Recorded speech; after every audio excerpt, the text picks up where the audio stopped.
Muy buenas noches y muy bienvenidos sean cada uno de ustedes a nuestra nueva transmisión de la serie Los Atributos de Dios. Antes que nada quiero agradecer a Dios por la vida de nuestra amada iglesia Benecer, por cada uno de aquellos que nos siguen y por conectarse a estas transmisiones de los jueves 7 de la noche. Hoy hablaremos sobre un atributo donde creo que ya me empiezo a meter en problemas. Definitivamente creo lo digo muy seriamente, lo digo de verdad, porque son de los atributos en los cuales quizás muchos no queremos hablar, pero se necesita hablar siquiera y se tiene que hablar. Y es por eso que yo creo que muchos no se atreven a hablar de una manera clara de los atributos de Dios, porque hay terrenos ya muy peligrosos para los exponentes, para los que exponemos los atributos, y la verdad creo que se tiene que hacer de una manera muy seria, porque es una verdad bíblica, y se tiene que hacer con una teología totalmente bíblica también, sin salirse del renglón. Vamos a hablar sobre la ira de Dios. Es un tema que hemos escuchado sinceramente muy vaga, muy por encima. Yo lo creo firmemente así porque realmente es así, pero hoy trataremos de definirlo también de una manera muy sencilla, pero un poquito más profunda, un poquito más con un contexto bíblico, lo que dijeron por ejemplo algunos apóstoles o lo que dijeron los profetas. Para eso tendríamos que ir, por supuesto, como siempre, como cada 8 días, a la Biblia, y vamos a meditar en 3 pasajes. Vamos a meditar en el libro del profeta Nahum, capítulo 1, verso 2 y verso 8. También vamos a meditar en el libro de Segunda de Tesalonicenses, capítulo 1, verso 7 al 9, y el libro de los Romanos, capítulo 5, versículo 9. Esos son los 3 textos que vamos a leer en esta noche. Vamos a leer el primer texto, que es Nahum, el profeta Nahum, capítulo 1, versículo 2 al 8, y dice así: Jehová es Dios celoso y vengador. Jehová es vengador y lleno de indignación. Se venga de sus adversarios y guarda enojo para con sus enemigos. Jehová es tardo para la ira y grande en poder, y no tendrá por inocente al culpable. Jehová marcha en la tempestad y el torbellino, y las nubes son el polvo de sus pies. Él amenaza al mar y los hace secar, y agosta todos los ríos. Basán fue destruido, y el Carmelo y la flor del Líbano fue destruida. Los montes tiemblan delante de él, y los collados se derriten. La tierra se conmueve a su presencia, y el mundo y todos los que en él habitan. ¿Quién permanecerá delante de su ira?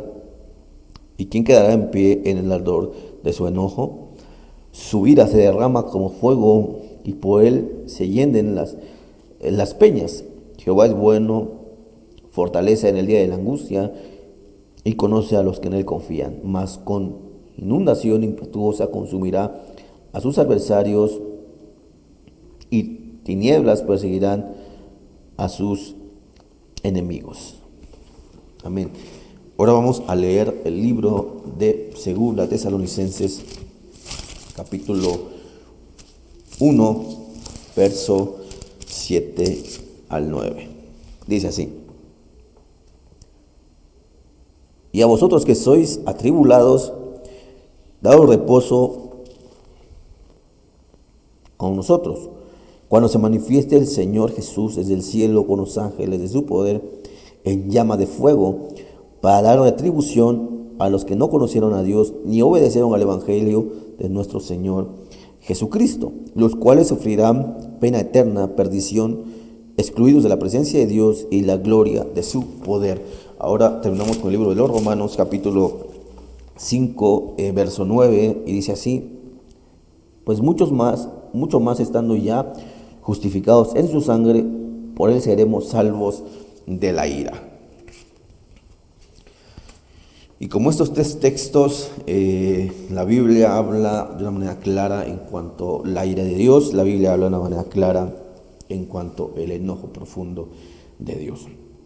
La palabra ira puede definirse como enojo e indignación intensa y profunda. La indignación es el enojo justo que produce la injusticia y la bajeza La ira, nos informa la Biblia, es un atributo de Dios.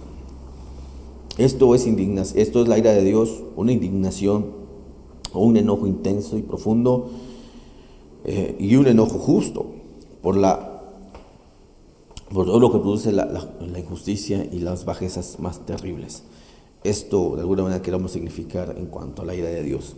La ira de Dios en la Biblia jamás lo conduce a cometer acciones necias, impulsivas o inmorales, como ocurre en el ser humano. Esto lo vamos a analizar poco a poco. La ira de Dios en la Biblia jamás lo dice en cuanto que Dios lo lleva a cometer acciones necias, impulsivas o inmorales. O sea, esto pasa en el hombre, pero en el ser humano no. Todo lo contrario, constituye una reacción objetiva y moral, correcta y necesaria para con la maldad, ¿no? Esto es realmente bíblico, que la ira de Dios es totalmente distinta, es moral, correcta y necesaria para con toda la maldad que pueda existir. La ira de Dios se manifiesta en varias maneras. Voy a tener algunos minutos en este punto porque yo creo que es importante. La ira de Dios se manifiesta de muchas maneras. Cuando hablamos de la ira de Dios, cuando se nos menciona la ira de Dios, lo que se nos viene a la mente a muchos, por decir algo gráfico, es que Dios se enciende en furor y en enojo y estalla en llamas y consume la humanidad o a las personas. Y tenemos un concepto realmente de que la ira de Dios es así, y no estamos quizás tan errados, pero como tal bíblicamente hay muchas formas en las cuales Dios se manifiesta en su ira. Hay dos formas, y ahí quiero desglosar algunos puntos. Sería la directa y la indirectamente.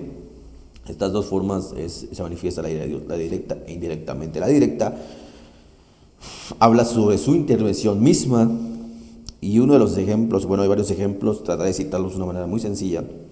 Por ejemplo, podemos ver a los hijos de Coré. Recordemos en la Biblia cuando Moisés saca al pueblo de Israel de Egipto y los lleva en el camino, y en un momento determinado Coré y su familia y demás personas en el desierto hacen una detención y dicen: momento, o sea, ¿cómo es posible que Moisés no siga gobernando? ¿Cómo es posible que Moisés siga siendo nuestro líder? ¿Acaso no podemos levantarnos uno de nosotros? ¿Acaso? Y empieza de alguna manera a maquinar y a meter cizaña en el pueblo, y empieza a quedar como un golpe de estado a Moisés en su gobierno de la nación de Israel, que había sido el pueblo de Egipto. Y bueno, a últimas hay una rebelión de alguna manera, y a Dios no le agrada esto, ¿no? Se están sobrepasando la autoridad de su líder y por supuesto a la autoridad de Dios que había puesto en Moisés, y la misma autoridad de Dios. Y Dios de ahí de una manera interviene directamente y le dice a Moisés: quítate, porque estos en un momento los voy a consumir. Y la Biblia dice que se abrió la tierra, se ve el Seol y descienden vivos al Seol, Coré, su familia y todos aquellos que se rebelaron en contra de Moisés. Si la Biblia registra de una manera directa la ira de Dios, es en este pasaje. Se extiende en furor y no se detiene para nada. Aquí no entra la misericordia, no entra la gracia, directamente entra la ira de Dios y consume la familia de Coré. Lo mismo pasa en Sodoma y Gomorra. Entra la gracia, entra la misericordia, entra la paciencia de Dios mucho antes, pero al ver que el hombre le seguía dando la espalda y no había arrepentimiento, hace llover fuego y azufre del cielo. O sea, símbolo del juicio de Dios. Directamente Dios envía del cielo esta calamidad y termina en una destrucción total y verdadera del pueblo de Sodoma y Gomorra. Si ustedes estudian la historia de Sodoma y Gomorra a la luz de la Biblia y las ciudades antiguas, van a ver una inmoralidad bárbara, una inmoralidad muy alta, y entre otras circunstancias. Por ejemplo, cuando llegan los mismos ángeles, llegan a visitar a Lot, ¿no? Podemos ver aquellos habitantes de Sodoma y Gomorra tan llenos de inmoralidad, ¿no? Es algo totalmente terrible, y es por eso que Dios decide acabar en su ira a esa nación. También podemos ver a Nínive, en un momento determinado Nínive fue también totalmente destruida. Esto fue algo similar a Sodoma y Gomorra. La ira de Dios directa intervino, no hubo intermediarios, sino Dios directamente intervino ahí y aplicó la ira de una manera implacable, total y sin misericordia. Y, por ejemplo, podemos ver también la ira indirecta. Esto es, por supuesto, a través de los desastres naturales. Esa es una forma de la ira de Dios a través de los desastres naturales. Esos huracanes, tsunamis que arrasan muchos lugares, es también de alguna manera la manifestación de la ira de Dios, pero no es directa, es por medio de causas naturales o desastres naturales. Esto es una forma de la manifestación de la ira de Dios. Y también está la ira del abandono. Esto se me hace muy interesante porque la Biblia respalda esta verdad. La ira del abandono consiste en quitar todos los frenos morales. Esto es interesante, que Dios quite, en cuanto a la ira del abandono, que Dios quita todos los frenos morales y deja que las personas se desboquen en sus propios pecados. De hecho, la Biblia habla muchos textos en cuanto a esto. Leeré algunos solamente para reiterar esta verdad de la ira del abandono. Por ejemplo, vamos a leer el libro de los Salmos, capítulo 81, verso que leemos es el verso 11 y 12.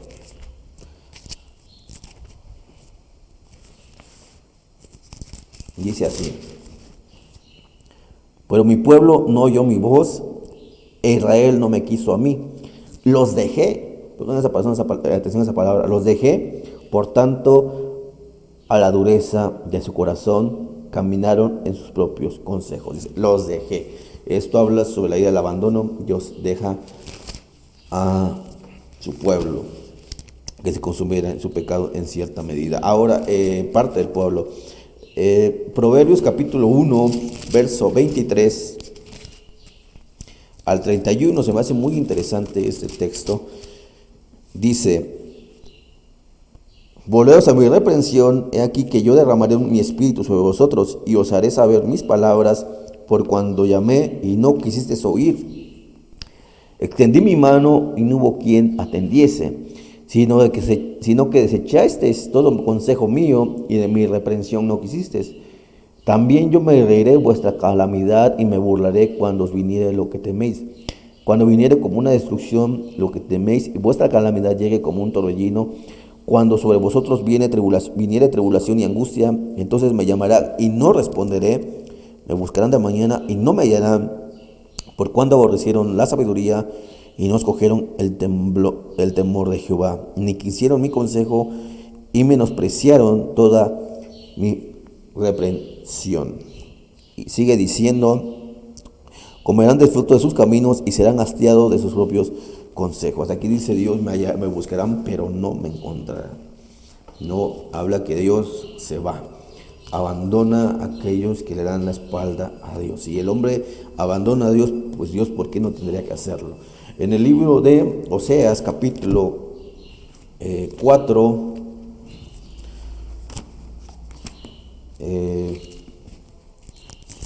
verso 17, vamos a leer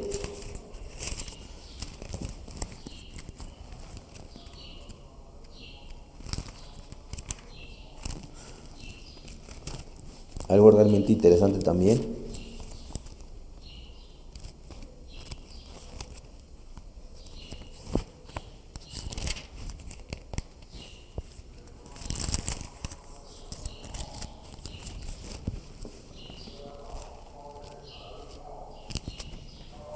Cuatro 17 dice de la siguiente manera: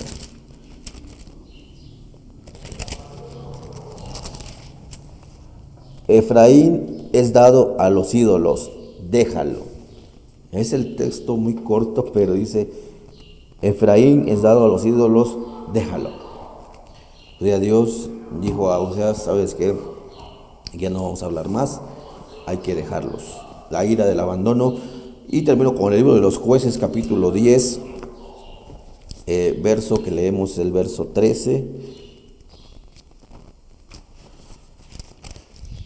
Dice así: mas vosotros me habéis dejado, y habéis servido a dioses ajenos, por tanto yo no los libraré más.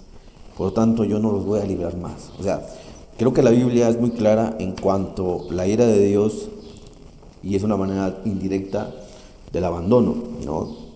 También está la ira escatológica o la ira futura.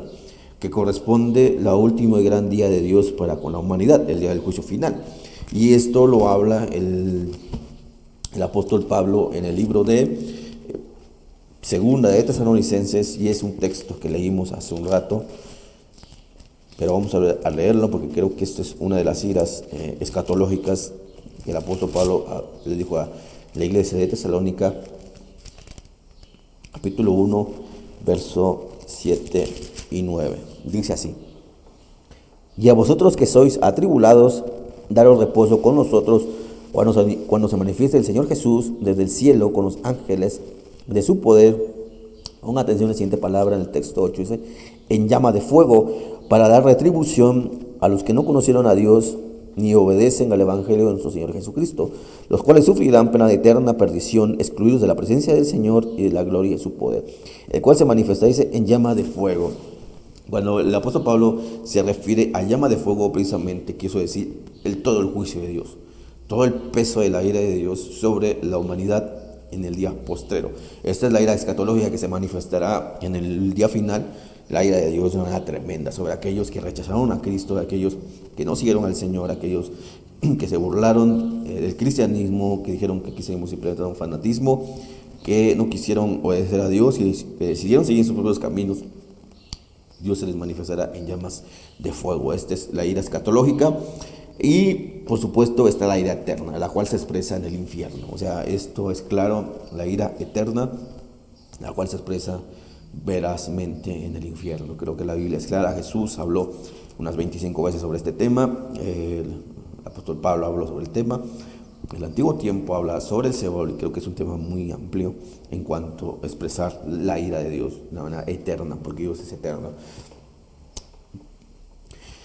Y bueno, analizando este tema, creo que es muy delicado, muy importante que la iglesia de este siglo pueda entenderlo, pueda escucharlo, pueda meditarlo. ¿Por qué? Porque creo que es un tema por la cual creo que la iglesia ha carecido y hemos aprendido a caminar sobre este tema muchos de los cristianos. Difícilmente volveremos a escuchar un sermón como el de Jonathan Edwards hoy en día. ¿Por qué cito a Jonathan Edwards? Creo que es uno de los sermones más famosos de la historia de la iglesia que se ha alcanzado a recuperar como tal. Creo que en la iglesia han habido muchos expositores muy interesantes que de alguna manera dejaron plasmado en libros, en cartas, en diarios íntimos, o hoy en día, gracias a Dios, por medio de grabaciones, pero antiguamente pues se perdieron muchos de los documentos, o no se pudo escribir nada de lo que dijeron estos hombres, pero sí está el registro de aquel borrador que Jonathan Edwards predicó hace 3 siglos. Quiero hablar un poco del contexto de la vida de este hombre para entender lo que quiso decir en su sermón. Y es un sermón muy famoso. Y ahorita a continuación les voy a decir cómo se llama ese sermón. De hecho, ustedes lo pueden buscar en internet y está el sermón en audio. Lo pueden escuchar. Dura 1 hora, 1 hora y cuarto, me parece, el sermón. Jonathan Edwards fue un inglés que vivió en el siglo XVII. Un hombre muy letrado, un hombre muy capacitado, pero que era filósofo y ateo al mismo tiempo. O sea, un filósofo ateo. No creía en Dios. Y vaya que era una mente brillante. De hecho, si ustedes investigan algo de Jonathan Edwards hoy en día, está considerado, pongan atención a esto, entre las mentes más brillantes en la literatura británica. O sea, él todavía en sus escritos filosóficos están dentro de las mejores lecturas, los mejores escritos de la literatura británica. O sea, no era cualquier persona, no era cualquier escritor, no era cualquier pensador.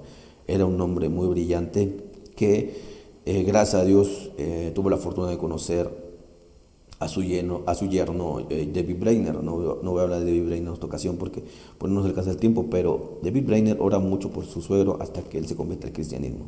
Jonathan Edwards, por causa de su yerno David Brainerd, se convierte al cristianismo y se vuelve uno de los puritanos tardíos, si lo queremos ver así, porque recordemos que los puritanos nacen en el siglo XV y él realmente está en el siglo XVII, pero recupera la esencia de los puritanos, ¿no? 2 siglos después, una esencia que se ve plasmada de una manera tremenda en sus libros. Ustedes leen, por ejemplo, La verdadera espiritualidad o sus libros de teología, son la verdad cosas muy reveladoras, muy tremendamente llenan el alma y el conocimiento de cada creyente.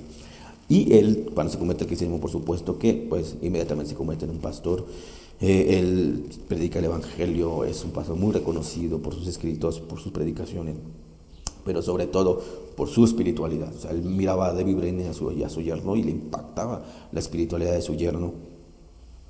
Y esto hace que Jonathan Edwards se refugie también en Dios de una manera profunda, y era un hombre, se volvió un hombre de mucha oración, un hombre de ayuno, un hombre de mucha entrega a Dios. Y un día él, como todas las noches, predicaba a su iglesia, pero un día dice: Señor, dame un mensaje, dame un sermón realmente que tu iglesia necesita, un sermón que tu iglesia necesita escuchar en este tiempo. Y él anhelaba que Dios le hablara. Entonces se recluye un día entero, se encierra un día entero en ayuno y en oración profunda.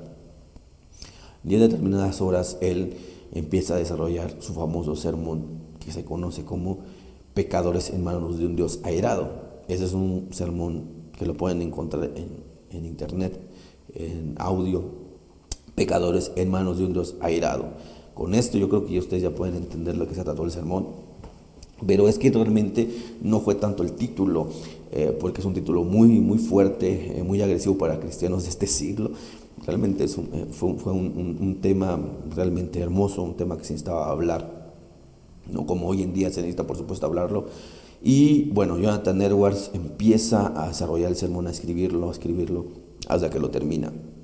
De hecho, se dice que no lo expone como hoy en día muchos predicadores podemos exponer un sermón, sino que él lo escribe. O sea, es un sermón realmente escrito, y cuando le toca el momento de pasar al altar, él pasa al altar y dice que toma literalmente aquel papel, se lo pone en la cara y empieza a hablar el sermón, ¿no? O escuchen el audio, o sea, ustedes pueden escucharlo.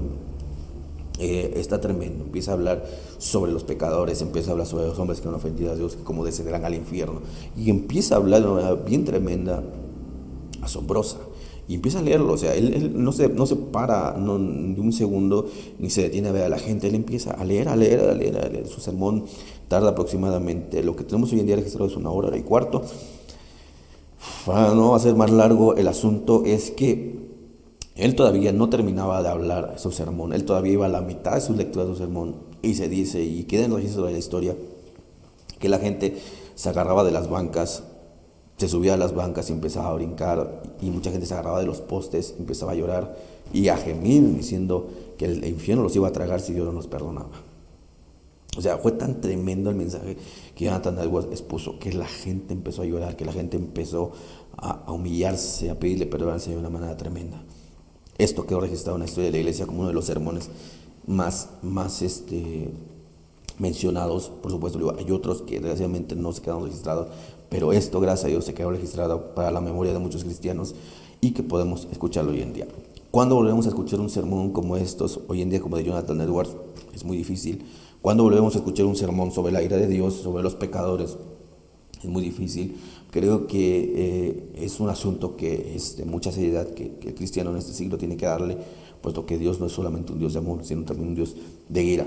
Y creo que la iglesia aprendió a caminar sin este tema, y es algo terrible. Es un mal concepto pensar en la ira de Dios como algo cruel. A veces pensamos que si Dios derrama su ira, pues es cruel, ¿no?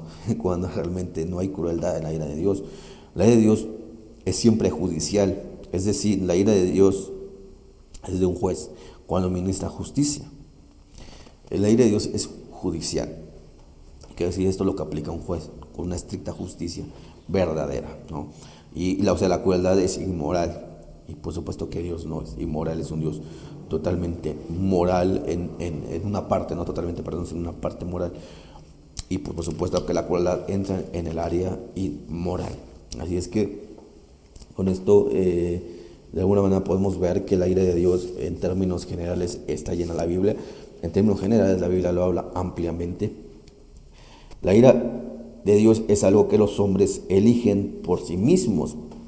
Y a veces pensamos que Dios es cruel. Nuevamente vuelvo a decir que no es esto, que Dios no es cruel en su ira. Y también pensamos que Dios en su ira consume a la humanidad, pero es que realmente el hombre decide y elige por sí mismo el juicio de Dios. O sea, el mismo hombre se se dicta el juicio de Dios cuando rechaza la luz. De hecho, eso dice Juan capítulo 3, versículo 18. Dice, aquellos que rechazaron la luz, dice, ya han sido condenados. O sea, el mismo hombre se dicta sentencia, el mismo hombre se dicta juicio. No es que Dios en su ira consuma a toda la humanidad, sino que el hombre provoca ira a Dios. El mismo hombre provoca a ira a Dios. Vamos a leer el Juan 3:16 para que entendamos un poco el contexto de lo que Juan quiso decir aquí. 3:18 dice, el que en él cree no es condenado, pero el que no cree ya ha sido condenado porque no ha creído en el nombre del unigénito de Dios. Entonces, el juicio, la ira y la condenación, por supuesto que el hombre es para el hombre que no ha creído. Si lo quieren ver sencillamente, pero es así. Los hombres que rechazan la luz, o sea, Cristo mismo, ya han sido condenados. O sea, el hombre es el que decide. La teología de Pablo de la ira de Dios en el libro de Romanos. No voy a detenerme en esto porque no me alcanza el tiempo. Quiero terminar con un ejemplo muy clave, muy interesante y muy verdadero que todos tenemos que conocer. Pero el apóstol Pablo en su teología, cuando habla de la ira de Dios, lo expresa en el libro de Romanos. Bueno, por supuesto que en otros libros también lo habla, pero el libro de Romanos lo desarrolla en 3 puntos muy interesantes. Por ejemplo, lo primero que hace Pablo es decir el significado de la ira de Dios del libro de Romanos. Por ejemplo, en el capítulo 13 y 4 y en el capítulo 4 y versículo 15, podemos ver que el apóstol Pablo empieza desarrollando lo que significa la ira de Dios. Habla sobre el significado de la ira de Dios. Y el segundo punto de lo que él hace es la revelación de la ira de Dios. Por ejemplo, en Romanos 1:18 y en el versículo 28 habla que la ira de Dios se revela desde el cielo, ¿no? ¿Y contra quiénes? Vuelvo a decir lo mismo, aquellos que rechazan la luz. Y termina su exposición en cuanto a la teología de la ira de Dios, diciendo la salvación de la ira de Dios. Y esto lo leímos en Romanos capítulo 5, versículo 9, dice que estando ya justificados en él, seremos salvos de la ira. Y también en el capítulo 3, versículo 24, habla sobre esta salvación, habla sobre la salvación de la ira de Dios, cómo podemos ser salvos de la ira de Dios. Entonces el apóstol Pablo de alguna manera lo expone en 3 puntos, qué significa la ira de Dios, la revelación de la ira de Dios y cómo ser salvos de la ira de Dios. Y ahí en esos textos ustedes encontrarán el libro de Romanos en cuanto a esta verdad. Y esto nos lleva al ejemplo más profundo y real de la ira de Dios. Creo que no hay un ejemplo más claro, más verdadero y más sublime y digno de alabanza, de honor, de adoración, de reverencia, en cuanto a saber que la ira de Dios es una totalmente amplia, profunda y en todo su esplendor la derramó, ya ha sido derramada. Y creo que esto es digno de meditar unos minutos. Y uno podría decir, ¿cómo es posible que Dios llegue a derramar toda su ira? Si fuese así, entonces ya el universo hubiese dejado de existir, como lo expresamos en la ira escatológica, ¿no? En su momento se llama de fuego consumirá todo, ¿no? Pero es que realmente, por causa de esa ira totalmente derramada, es que el mundo no ha sido consumido todavía. Y es que precisamente esa ira derramada de una manera amplia fue sobre su mismo Hijo Jesús. Creo que es un tema bien interesante y muy importante como creyentes tenemos que analizar. Recordemos que la humanidad se encontraba perdida, la humanidad no tenía esperanza y realmente no tenía oportunidad de nada. Después de que Adán y Eva salen del paraíso, niegan a Dios, desobedecen a Dios, el hombre no tenía oportunidad de nada, ¿no? Por la gracia de Dios es que pudo continuar la existencia humana, pero sin ninguna esperanza clara, como tal, a nivel mundial, ¿no? Y precisamente es la importancia que el Antiguo Testamento ya se venía anunciando un Mesías, ya se venía anunciando un Cordero de Dios, ya se venía anunciando un Salvador del mundo, se venía anunciando a alguien que llevaría nuestros pecados, que pagaría nuestras culpas. Desde el Antiguo Testamento, desde el Génesis hasta Malaquías, podemos ver tipologías y antitipos en cuanto a esta verdad. Se cumple en el tiempo de Juan, se cumple en el tiempo de los apóstoles y viene Jesús a este mundo. Viene, nace en un lugar totalmente inesperado, crece de una manera inesperada, como lo esperaban los judíos, como lo esperaba el pueblo de Israel. Nace de una manera totalmente distinta, y esto lo entienden aquellos hombres que les ha sido revelada la verdad y la luz de Cristo, que Él es el Mesías, el esperado por el deseado de las naciones, como dice Oseas. Viene Jesús y no solamente viene con un plan de sanar a la gente o anunciar el Evangelio, sino viene con el plan precisamente de aplacar y detener la ira de Dios sobre la humanidad. Y esto es claro y tenemos que analizarlo, que viene con ese plan de detener la ira de Dios sobre la humanidad que estaba a punto de caer, ¿no? Llega el momento en que Jesús va a ser sentenciado a muerte, y vaya que vaya que la Biblia habla sobre esa sentencia de muerte, ¿no? Pero si lo queremos de una manera bien clara y tremenda, lo podemos ver en el libro de Isaías, ¿no? Capítulo 53, 54. Podemos ver ahí realmente cómo tendría que morir el Cordero de Dios. Pero hay algo bien interesante aquí, que si ustedes analizan el proceso judicial de Jesús, es un proceso totalmente corrupto y es un proceso equivocado, si lo quiere ver de esa manera. Como tal, no hubo ni siquiera un proceso judicial. Voy a poner un ejemplo muy sencillo. Cuando el gobierno romano tenía que sentenciar a alguien, lo que hacía el gobierno romano era precisamente tener todas las evidencias para poder sentenciar a alguien. Y recordemos que en esa época, pues la más común de sentenciar a un culpable era pues crucificándolo. Esto era una forma de terminar con la vida de un delincuente, ¿no? Y podemos verlo en las fuentes de Flavio Josefo, donde muchos de sus amistades y conocidos y de su época fueron crucificados, ¿no? Por el cristianismo o por muchas circunstancias. Era un asunto muy común. Pero hay algo bien interesante aquí, que no hubo un proceso judicial. Si ustedes ven, por ejemplo, el tiempo que estuvo Jesús con Pilato, realmente no hubo ninguna evidencia. Solamente los fariseos decían: hay que crucificarlo, hay que matarlo, se hace pasar por Dios, por hijo de Dios, hay que matarlo. Y bueno, Pilato al final de cuentas los entrega a ellos a que hagan lo que quieran con Jesús. Y por supuesto que terminan haciendo lo que ellos deseaban, crucificándolo. Pero realmente, si lo vamos al derecho romano, fue un asunto totalmente corrupto. No hubo un proceso judicial. Entonces desde ahí podemos ver que aquel hombre santo y sin mancha, aquel Cordero de Dios, no tenía ninguna culpa, y aún sabiendo que no había ninguna culpa, tenían que sentenciarlo. Bueno, por supuesto que esto Dios también lo había planeado, no sentenciar a alguien inocente sobre todas las cosas. Y bueno, cuando Jesús habla con su Padre, y una oración totalmente profunda y una oración muy sublime, y le dice a su Padre: si es posible que pase de mí esta copa, que así sea, sino que se haga tu voluntad. Cuando Jesús dijo que si es posible que pase de mí esta copa, cuando Él se refería a la copa, es un simbolismo a la ira de Dios. De hecho, ustedes ven, en el antiguo tiempo la copa significa la ira de Dios. Dijo: si es posible que pase de mí tu ira adelante, porque Jesús sabía lo que estaba a punto de suceder. Jesús sabe lo que estaba a punto de pasar, y como en carne, como un ser humano, tenía mucho temor, pero Él se fortalecía en Dios, Él se fortalecía en su Padre. Y ustedes conocen la historia, han leído la Biblia, que fue totalmente, no solamente crucificado, sino antes de llegar al punto crucial de la crucifixión, fue azotado, fue herido, fue masacrado. De hecho, es lo que dice Isaías: fue masacrado, fue molido por nuestros pecados. Fue una masacre literal. Le arrancaron carne de su cuerpo, derramó toda su sangre. Es un acto totalmente tremendo. Y cuando está en la cruz del Calvario, llega un momento determinado en que su Padre lo abandona.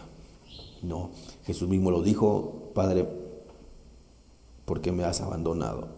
Y es ahí donde se cumple todo el juicio de Dios. Cuando Jesús estaba en la cruz del Calvario, todo el peso del pecado, toda la maldad del hombre, del ser humano, de la mujer, de las familias enteras, de las naciones, de las generaciones, todo el peso del pecado estaba cayendo sobre Jesús. Y por supuesto que todo el juicio estaba cayendo sobre Jesús. Toda la sentencia, toda aquella paga estaba cayendo sobre Jesús. Por supuesto, Dios, al ser un Dios santo, no podía habitar en el pecado. Tuvo que abandonar a Jesús para aplicar todo el juicio y toda la ira en ese momento. Toda la ira de Dios fue derramada en ese momento sobre su Hijo. Y fue por causa de toda esa ira es que el hombre tuvo una nueva oportunidad y entra el tiempo de la gracia. Creo que cuando hablamos de la ira de Dios tenemos un concepto que está muy equivocado, porque pensamos que es cruel Dios y caerá sobre toda la humanidad, pero realmente primero de una manera clara y profunda fue sobre su propio Hijo Jesús. Esto es la ira de Dios, que Dios haya derramado su ira sobre su Hijo para que la raza humana tuviera otra oportunidad. Creo que esto es digno de alabanza, creo que esto es digno de adoración, esto es digno que la iglesia reconozca uno de los atributos naturales de Dios, que Dios es un Dios de ira, es un Dios que tiene que empezar a fluir en nuestra vida de una manera clara en los conceptos cristianos que tenemos. Tienen que empezar a cambiar nuestra forma de adoración, nuestra forma de alabanza a Dios tiene que empezar a cambiar. Tenemos que empezar a profundizar aún más con reverencia, con adoración ante nuestro Dios. Esto es la ira de Dios a la luz de la Biblia. Podemos seguir hablando, pero ya no nos alcanza el tiempo. Tratamos de resumir los temas. Así es que, bueno, aquí dejamos claro, de una manera quiero pensar, la ira de Dios. Nos vemos en la próxima transmisión y que espero que el Señor siga haciendo obras grandes en sus vidas. Que el Señor les bendiga.